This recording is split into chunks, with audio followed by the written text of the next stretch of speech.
Dahil sanay na akong masaktan, okay lang matalsikan. Charis.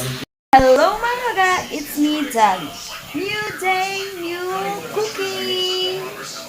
For today's mini vlog ay magluluto tayo ng afritadang manok.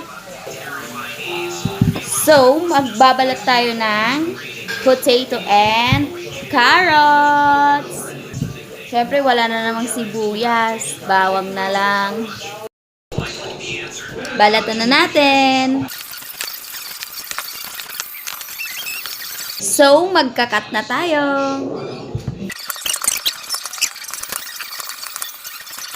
So, maglalagay ako ng 4 pieces hotdog. Haluan natin siya.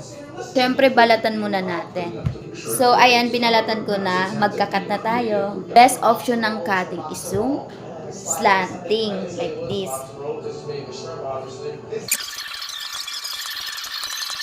So, mga kaga, magluluto na tayo. Dahil mainit na ngayong mantika, maglalagay na tayo ng bawang.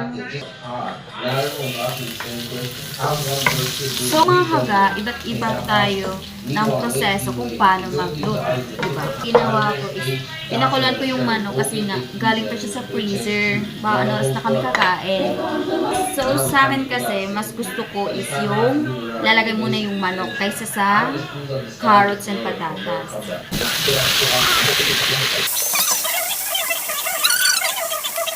Dahil sanay na akong masaktan, okay lang matalsikan. Charis. Kasi medyo fried yung yung manok ko. Ito nga pala ilalagay natin, ang Mamacita's Menudo Afritada Mix. Tunawin muna natin siya sa water. Ito ko na nga mga kaga. Lagyan na natin ang carrots and patatas.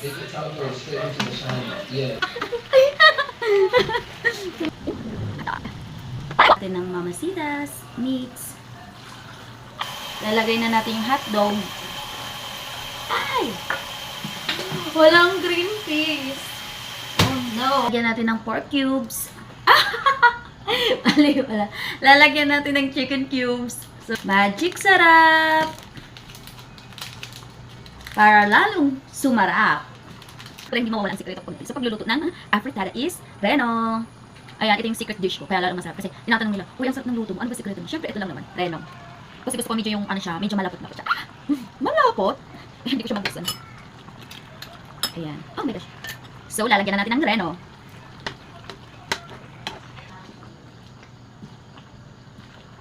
Look mga kaga, ganito yung gusto nilang luto.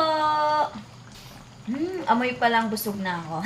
Dahil tapos na tayo magluto, kakain na tayo. Thank you for watching. Bye!